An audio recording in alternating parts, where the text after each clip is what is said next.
Emily. His voice is groggy that I don't turn around, don't let myself look at him. I walk quickly to the bathroom, closing the door behind me. I lean against the sink, staring at my reflection in the mirror. The woman staring back at me looks so lost, so different from the woman I want to be. Memories flood my mind, one after another. There was a time years ago when I looked up at Carlos like he was my hero, my protector. He was kidnapped when he was much younger. He was the teenage boy who came into my life when my grandmother took him in. I was just a kid then, but I remembered everything. The way my grandmother treated him with such warmth, and how he seemed so grateful for it. He was strong even then. He could have gotten away from those men who kidnapped him, but he stayed with us. For a week. I admired him from that moment on. My grandmother had always said I was lucky to have Carlos in my life. She made sure I knew how much he meant to our family. And then when she fell ill, she was the one who insisted Carlos marry me. Her voice, so frail and desperate, rang in my ears. You have to marry her, Carlos. Please, for her future. His agreement had been more of a promise to her than anything. He made it clear from the start that this was a marriage of convenience. There was someone else, Lena, his first love. But he couldn't be with her, not yet. Lena made the decision to go abroad to study. Her dreams were important and she couldn't compromise. She didn't like the idea of a long-distance relationship either. So he married me. For her sake, for his family's sake. And I hid my feelings for him. I had no choice but to bury them and pretend everything was cordial. I had to. He never saw me any other way. I was just his little sister. But then, something shifted. The year we spent together was blissful, more than I'd ever dreamed. Carlos treated me with tenderness, with care. He was kinder than I expected. First it felt like a dream. I kept telling myself to enjoy it for what it was and nothing more. But it was hard because I love him. But then came that one night where everything changed. He was drunk and so was I, but it didn't matter. He kissed me and I kissed him back. The chemistry between us was undeniable, and one thing led to another. We had mind-blowing sex. It was the best night of my life. And after that, things between us were different. He was more attentive, more affectionate. I couldn't help but think that maybe he was beginning to feel what I had felt all along. Maybe he was starting to care for me too. But yesterday shattered all of that. I snapped myself out of my thoughts as I hear Carlos stir again from the bed. The door to the bathroom is still closed, but I know he's probably awake now. I can almost hear the sound of his breath deepening. He's probably wondering why I slipped out so quickly. When I walk back into the bedroom, I keep my distance. His eyes meet mine, and for a brief moment, I see that flicker of something in his gaze. Maybe guilt, maybe regret. I can't tell. He sits up, running a hand through his messy hair. Emily. He pauses as if unsure what to say, and I feel a lump form in my throat. There's silence between us. I'm waiting for him to speak, for him to say something, anything, but all he does is stare at me, like he's trying to read the emotion in my eyes. Good morning, I mutter as I leave the room. I act as if nothing is wrong. I prepare his breakfast as usual and I serve it to him on the dining table. As I set everything up, I can feel him watching me, studying me. I act like I don't see him. I even plaster on a fake smile to act like everything is all right. We eat breakfast in silence this morning. I say nothing and neither does he. Finally, he speaks. If grandmother asks, tell her it was your decision to divorce. My heart breaks at the words. I try to hide the pain in my heart. He doesn't see it though. He doesn't seem to notice the way my world is crumbling around me. I understand. I reply quietly, not looking up from my food. He nods once, then rises from the bed. His movements are stiff, like he's made up his mind, like he's already gone. He doesn't look back at me. When he leaves for work, I sit alone in the empty house. The walls feel so cold, so distant.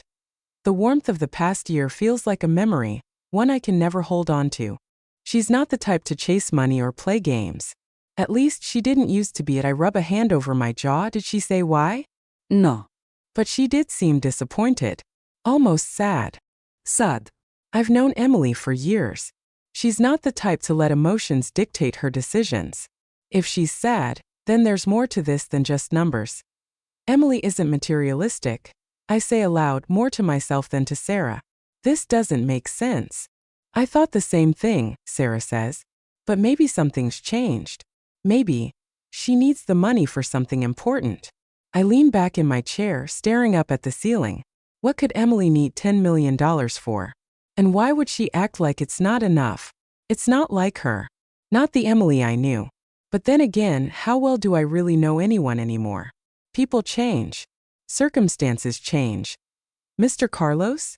Sarah's voice pulls me back that I turn to face the window again. Deep in thought, I'll find out what's wrong. I want to know what's going on with Emily. Emily's phone. The clock on the wall ticks louder than usual this night. Each second feels like an eternity as I sit on the couch, staring at my phone.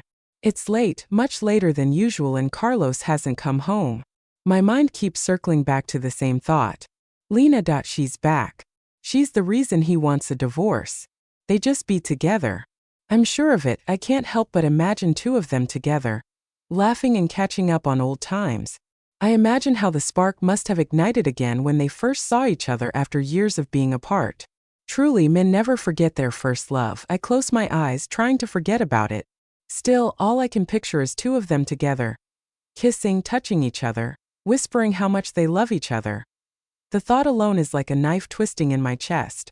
I rub my arms, trying to shake the chill that has nothing to do with the temperature. He's probably with her. Maybe they're having dinner. Maybe he's holding her the way he used to hold me. That I hate that it still hurts so much. Suddenly the phone vibrates in my hand. It's Carlos. I hesitate, staring at his name flashing on the screen. My thumb hovers over the decline button, but some part of me, the part that hasn't yet learned how to let go, presses answer. Hello. My voice comes out sharper than I intend. Why haven't you replied to my messages? Carlos's voice is calm, but there's a hint of impatience. Messages? I hadn't even checked. I've been too busy trying to keep my emotions in check, trying to convince myself that I don't care where he is. I've been busy. I replied dryly. We're divorced now, Carlos. There's no reason for us to keep in constant contact. There's silence on the other end for a moment, but I can hear his breathing. When he speaks again, his tone is tight. We're still family, Emily. I don't care about the divorce.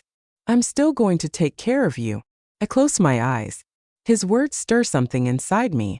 It shows me that he still cares. A part of me is happy while a part of me wishes he didn't. Maybe it'll be easier to deal with the pain if I know he doesn't care about me. I want to put some distance between us. Maybe that will make it hurt less. I compose myself and reply as nonchalantly as possible. You don't have to do that. I don't need your charity. This isn't about charity.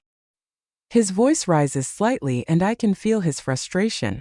Why do you always push me away? Do you think this is what I wanted? Isn't it? I snap. You're the one who wanted the divorce, Carlos. Not me. I never said I wanted it because of you, he retorts. He sounds more annoyed now, but you seem perfectly happy with it. Did you want it all along? Is that why Sarah told me you thought the money I gave you wasn't enough? His accusation stuns me into silence. Sarah? His assistant? How could she even say such a thing? I don't give a damn about the money. How can Carlos think that? He knows me better than anyone. I feel a hot wave of anger rise within me, mixing with the hurt. He's accusing me of being greedy now? After everything? That's not true, I say. But you've already made up your mind about me, haven't you? Then explain it, he demands. I can't. My throat feels tight. My emotions are all over the place. My frustration spreads through me and I blurt out words I instantly regret. You know what, Carlos? I don't need to explain anything to you. We're divorced after all, aren't we? In fact, this is the perfect time for me to move on to someone else. The line goes silent. I can hear my own heartbeat pounding in my ears. Don't be ridiculous, Carlos says finally. I'm not being dash. Calm down. Listen to me.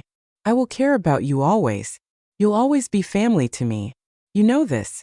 I'll give you more money for security. I'll do anything to protect you even after we're divorced. You can always count on me. I let out a bitter laugh. Carlos is stupid if he thinks I want to be his family. I want to be his wife. That's all I've ever fucking wanted. Family? I repeat softly. That word feels like a dagger to my chest. I want to scream that I didn't want his money, that all I ever wanted was him. But what's the point? As I try to compose myself, I hear him speak to someone in the background. Sarah, he says. Add 2 more zeros to the 10 million, what? My head spins.